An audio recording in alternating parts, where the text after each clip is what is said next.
Hi, I'm Todd with prepperchurch.com and prepperwebsite.com.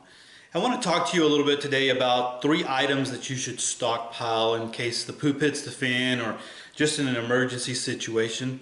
The reason that I'm going to talk about these items is because they're just not very easily replicated out in nature, or it's not easy to get to, and a lot of the things that we take for granted that we just have, or it's very easy to get. And in a long-term situation, emergency situation, you're going to wish you had more of these things. So I'm going to go ahead and get into them. The first one is coffee. Coffee is exported into the United States. And so if for whatever reason exports stop, or the trucks stop rolling or whatever, the amount of coffee that is drunk here in America, where people they're drinking it from home. I mean, I make my own coffee, but Starbucks and things like that, a lot of people are very dependent on caffeine. And so when people aren't drinking that caffeine after the stores of their coffee are out, you're going to have a lot of agitated people. You're going to have a lot of people that are just grumpy. We always talk about the fact that people who are on psychotropic medication, and when that runs out, or they use up their last, and what's going to happen there. But on the other side of that, you have caffeine, and we don't realize how much caffeine we drink. And so that's going to be something that's going to affect a lot of people. And so if you don't, just go without something that has caffeine. If you drink coffee, tea, even if you drink sodas, go without it for a little while. See how long it takes for you to get a headache, and then think about having that headache in a grid down situation or emergency situation where your head's hurting, you feel grumpy, and you have to do all these other things, and it's stressful. And so that's just why one of the reasons that you want to stockpile coffee is it'll help you in that situation. Plus, if it's cold outside, or it's just the morning time, you want to wake up, it's good to have a strong cup of coffee to kind of help and wake you up. Now, here's the problem with storing coffee. You can't just go to the store and stockpile your Folgers or Maxwell House or whatever you use. You even go into Starbucks and something that has just been ground up. The minute that coffee is ground, then it starts losing its freshness, and if you stockpile a whole bunch of that, you're going to have some really nasty coffee. So the way that you stockpile coffee is by stockpiling green coffee beans. And so what that means is that you're going to have to roast them. And to be very honest with you, roasting your own coffee beans, I don't do it all the time, I do it sometimes, but it's the best coffee that you'll probably ever have. Last time I roasted some really dark, and I roasted some that were just a little bit light, and I mixed it together, and it was awesome. And so something for you to consider when you're stockpiling. Now, places where you can get it. Not too long ago, I had the owner of homeroastcoffee.com advertise with Prepper website. And so he sent me some stuff, and I've been going through it. And like I said, I just don't do it all the time, just for convenience sake and stuff like that. I mean, we use Folgers, but I do roast my own. And so this is really good coffee. He's got a bunch of different types of coffee. He's got information on how to roast it and all that good stuff in there. But it smells great. And even when I open up, where I'm storing this stuff, it smells great. Now, I'm not using this one for long-term storage because I'm going through them, and it's fine right here in this little baggie that I have it in. But if I was going to do long-term storage, I would want to put it in some Mylar bags and with some oxygen absorbers, or possibly even do some canning. Another one that I have here is, and I have some of this, and this is Future Essentials, and green coffee beans, Costa Rica, Monte Cristo, and this is from, I purchased this from campingsurvival.com. So here's my hand. It's 19.2 ounces, and it, a little bit over a pound, but it's there, and it's canned already, and it's ready for long-term storage.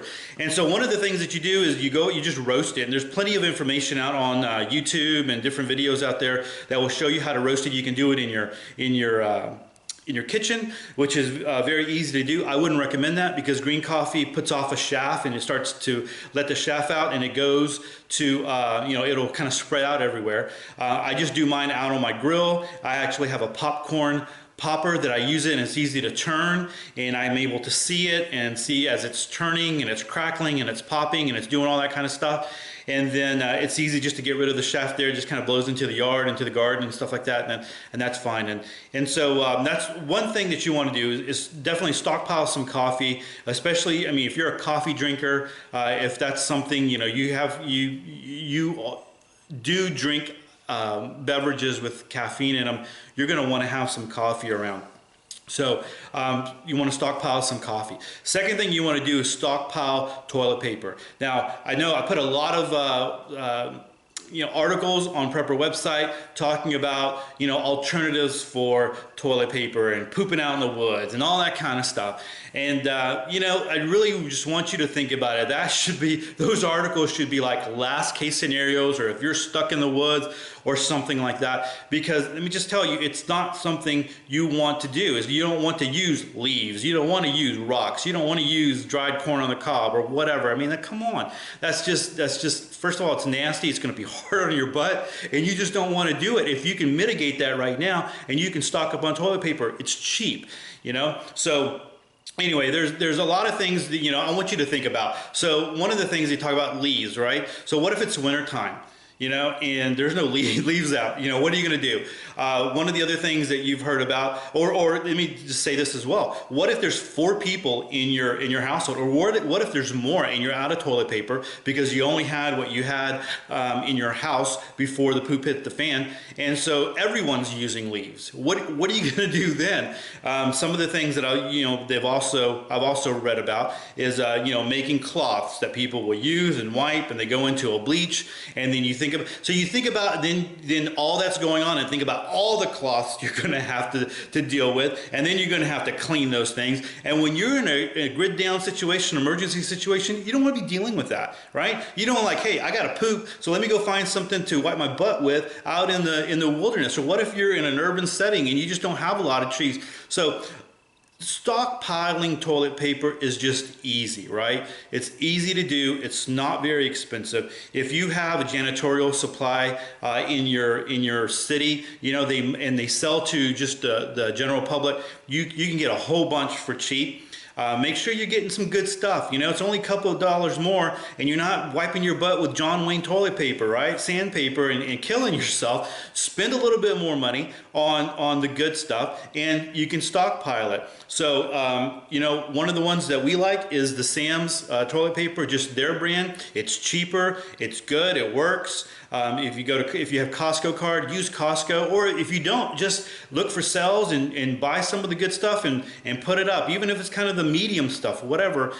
Just be thinking about stuff like that. You don't have to keep it in your house. That's the great thing about toilet paper. You can keep it in your garage. You can keep it outside in a shed. You just got to make sure that rats and other critters don't find their way into the toilet paper and use it for nesting material. But that's easy. You can put traps out. You can put some poison out. Whatever you want to do to make sure that you mitigate critters from using your toilet paper. But it's something easy to do, and it has a lot of payoff in an emergency situation. You're not having to deal with all that other stuff. And so toilet paper is another thing you want to stockpile. Lastly, one of the things you want to stockpile is first aid supplies. Now, recently my son had a little thing, and we were going through we had to dig into some of our supplies just to cover up his thing. You don't realize how fast you go through those things. So if you have a first aid kit, I have a lot of first aid kits. I've, one from Dr. Bones and Nurse Amy, the big one, and I'm going to show that here probably pretty soon. I have one from Prepper Recon, the individual first aid kit that Mark puts out. I have just the little ones that you can buy. I've got one in all the cars. I've got extra stuff that I've made. I've made my own first aid kits that I take with me when I go out and traveling and different things like that. But you can just never have enough of that. So if you going to the dollar store is a good way. You hear a lot of that, but just, you have a little case of first aid supplies. Let me tell you, you're going to go through that stuff really, really quick. So it's something that you definitely want to store. So going to the dollar store and stocking up on supplies there. Amazon is a great place where you can find first aid items, and you can buy as you need, create your own first aid kits and things like that. But it's something that you should stockpile, because you're going to go through those things very, very quickly. As an educator, we know students all the time, they have a little cut, they want a Band-Aid, even if it's nothing. Band-Aid makes everything better, and you just start going through those things very, very quickly. And so if you really have emergency, and you're really having to change out wounds and take care of things like that, you want to make sure that you're not going to, again, using plant material. There's things that you can use. Yes, you can. You don't want to make sure you're tearing up your sheets and stuff, and you can do that. Yes, you can if you need to. But you can also stock up on some first aid supplies, and it's easy to get a big tote, throw your stuff in there, put it up, and have it if you need it. The great thing about all these things is coffee, first aid supplies, and toilet paper is that you can use all those on a regular basis. You can rotate those things out. You can, they're not going to go bad. They're not going to get to a point where, you regret it. You can use them at some point.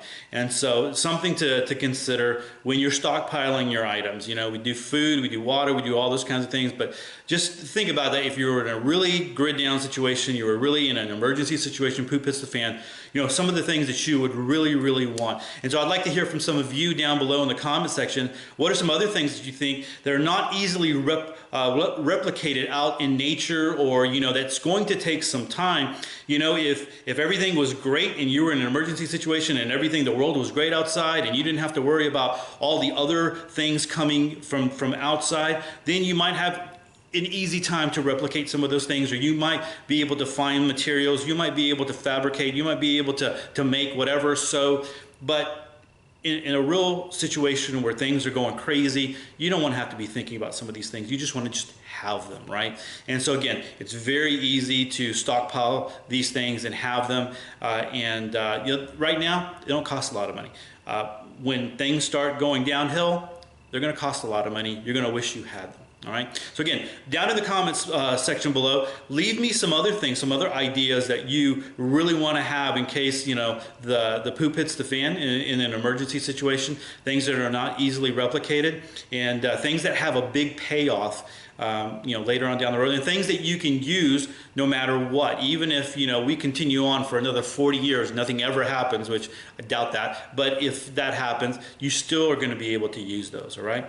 So anyway, guys, I appreciate this thumbs up. I appreciate all the encouragement that I get out there for Prepper Church and Prepper website, and keep prepping. God bless.